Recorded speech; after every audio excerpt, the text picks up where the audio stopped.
श्रीगुरुभ्यो नमः। गणानान्त्वा गणपतिं भवामहे कविं कवीनान्मुपवस्त्रवस्तमं ज्येष्ठराजं ब्रह्मणान् ब्रह्मणस्पत आनश्रण्वन्नोतिभिः सीदसादनं महागणाधिपतये नमः। महासरस्वत्ये नमः। శ్రీ గురుభ్యో నమః.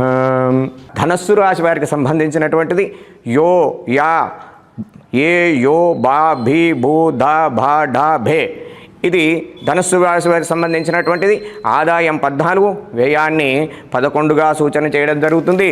ఈ రాశి వారికి గురువు సప్తమ అష్టమ స్థానాల వల్ల, శని అర్ధాష్టమ స్థాన సంచారం వల్ల మిశ్రమ ఫలితాలు కలుగుతాయి.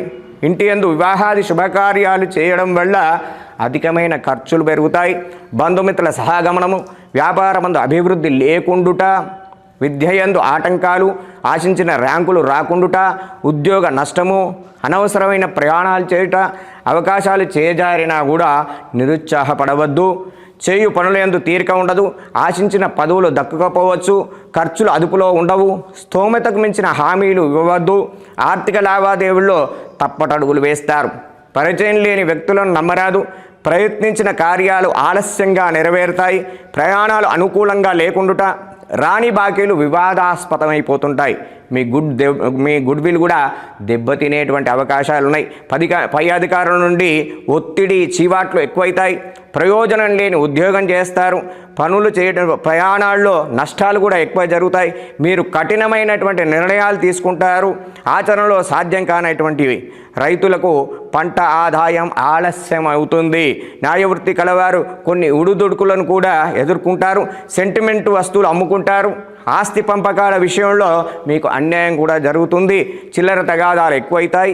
మానసిక చింతన, రాజకీయమందు ఒడిదుడుకులు, స్థానచలనము, మితిమీరిన ఆత్మవిశ్వాసం వల్ల నష్టపోయే అవకాశాలు ఎక్కువగా ఉన్నాయి. చేయి వృత్తులందు చిన్న చిన్న ఆటంకాలు, అకారణమైనటువంటి కలహాలు, ఏదో మంచి చేయకపోతే చెడు అవుతుంది. ఇంటి యందు కలహాలు, తెలియక చేసినటువంటి పనులకు అపనిందుల పడుట, మీరు నమ్మిన వాళ్ళు కూడా మీకు దూరం అయ్యేటువంటి అవకాశాలు ఎక్కువగా ఉన్నాయి. దాన ధర్మాలు చేస్తూ కుటుంబంతో కలిసి తీర్థయాత్రలు కూడా చేస్తారు. స్థిరాస్తులు ఏర్పరచుకునేందుకు ప్రయత్నాలు చేస్తారు. ఇంటి విషయాలపై శ్రద్ధ చూపించుట, ఏ విషయంపై ఆసక్తి కూడా లేకుండా ఉంటుంది. సామరస్యంగా సమస్యలు పరిష్కరించుకోవాలి. మీ మాట ధోరణి బాగా నియంత్రించుకోవాలి. చేయు పనులందు ఒత్తిడి, శ్రమ ఎక్కువవుతుంది. కొన్ని పనులు మొండిగా నెరవేరుతాయి. ఇతర విషయాల్లో జోక్యం చేసుకోవద్దు. కొన్ని సమయాల్లో మిత్రుల యొక్క సహకారం లభిస్తుంది. మనోధైర్యంతో పనులు చేయండి, అవి సంతృప్తినిస్తాయి. అయినా మీరు సుందరాకాండ పారాయణం చేయించి ప్రతినిత్యము నవగ్రహ స్తోత్రాలు చేస్తే మీకు కొంత మేలు జరిగేటువంటి అవకాశాలు కూడా ఉన్నాయి.